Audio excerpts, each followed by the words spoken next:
What's going on? Dylan Conrad, Metabolic as Fuck podcast. Let's get after it. I haven't been I haven't been here at all. I apologize. It's just been crazy with work and obviously with the January rush and just picking up and have a scaling in a lot of different areas of my business. So I do apologize. But also kind of is what it is. I try to do as much as I can and give as much free content as I can, but I do have to pay attention to making sure that our paying clients are getting as much possible out of the program. So, cool. I'm gonna talk about today, how your hormones are fucking up your metabolism. If you're new here, please like, subscribe, turn notifications on. If you're watching this on YouTube, if you're listening to this on Spotify, iTunes, give a review, click the bell button, notifications, all helps the algorithm, helps me to help more people like you. But this is kind of like what would I do? So if I were a woman and I was having massive hormonal imbalances, cortisol, low thyroid, I was having estrogen dominance, I was having, just kind of like a gamut of like hormonal shit going on all over the place. This is what I would do, and this is actually what I do with most of our clients. Obviously, this is a general guideline, and it differs from person to person and from woman to woman, depending on what they have going on, what's really their lifestyle, and every other factor is looking like. But the first thing I would do is assess, okay? First of all, fuck saliva tests and blood tests. I'm just gonna say it straight up because I know so many functional medicine doctors and acupuncturists like make their clients get blood work, and that's great, but like it's so variable, and like depending on that to assess like how your stuff is doing, when you're not controlling these variables, you can't really control the outcome, so you don't really know what's going on. I would just take a test, right? Not a blood or saliva test, a questionnaire, basically like a yes or no, because you either have these symptoms or you don't have these symptoms. If you have a good enough amount of these symptoms, you probably have that hormonal imbalance. If you don't, you don't, right? So this first place to start is a questionnaire. If you don't have a good questionnaire, DM me on Instagram at Dylan A. Conrad. I'll get you that ASAP, or some of my team will. But I'd first assess and see what's going on exactly, okay? Then after that, I would attack cortisol, okay? I would do everything I can, because if everything down the chain, from cortisol like down the chain, if you don't get cortisol optimized and you try to start attacking other areas of hormonal imbalances, you're never going to get there, right? So cortisol has to be balanced for all these other things down the chain to be taken care of. So I attack cortisol, and how I would do that is I would take off workouts. If you're not working out at all, I would just continue to not work out, and I would just focus on getting your steps and just get 10,000 plus steps per day. Really get that cortisol balanced out, get some vitamin D in, or if you're working, just get like a treadmill desk. They're like $100 now, so there's no excuse at all. And I would prioritize your sleep and recovery, okay? So sleep at least 7 hours a night.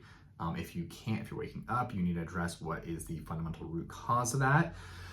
And I'd make sure that you're on a recovery supplement stack. So that includes, some sort of sleep supplement, some sort of like chill out supplement in the evening, like ashwagandha.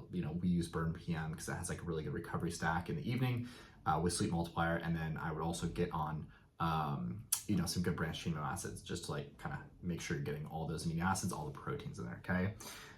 So that's the recovery stack I like. After I did that, and I'm consistently walking 10,000 steps a day, I'm getting my sleep in. By the way, I would stack those 1 week at a time. So just like you're focusing like really small changes. Once you have that, then you go to the other one. So once I have those two things, then the next week I would take out alcohol and caffeine. I would completely wean off them. If you can't go cold turkey, just switch to green tea. And then if you can't take out alcohol, you should be talking to someone else, not me, okay? So take those two things out. After that week of doing that, keep all these things going with the sleep and with the steps and with the no workouts, and just eat off anti-inflammatory foods list. If you need that list, DM me, I will get you that guide ASAP. That's really gonna help take all the inflammation out of your body and just really help your body's physiological processes happen like they should be, right? After that, I would get in a solid multivitamin fish oil. I'd tell you to get Prestiges, but you could just get away. They're all made the same. You can't fuck those supplements up. I would just go to your local grocery store, Amazon, like $5-10 bottle of fish oil, and a multivitamin, okay? So getting those two. After you get those two, I would focus on cutting body fat. Just go into a soft calorie deficit.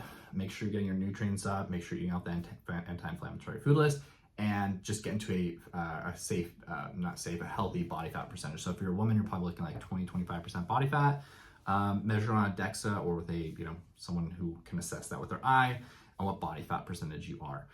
That is a not number one, but is a top contributor to hormonal imbalances and infertility and a lot of different other stuff. So getting a comfortable, and I'm all about body positivity, but like I'm also about a pro health. So getting a healthy body fat percentage, not BMI, will help quite a bit. And then after I got cortisol under control, what I'd do is I would continue every habit that I'm doing already. I'd stack strength training in there, traditional strength training, not like these classes that butcher it. And then traditional high intensity intervals, again, not like these classes butcher it. Those are both with like proper rest periods, because that's when your body recovers. And then really what that will do is really help balance out testosterone, estrogen in your body, and then also help out with your thyroid. Okay. Once you have that down, I would get a protein, the protein intake way up. That is the biggest thing that women come in struggling with in protein intake, and it's the number one contributor of hormonal imbalances. So I'd attack that. Why would I do that last is because it is a very hard thing to do. So if you start off with that, trying to get a lot of protein and you mess up, you're going to want to quit, right?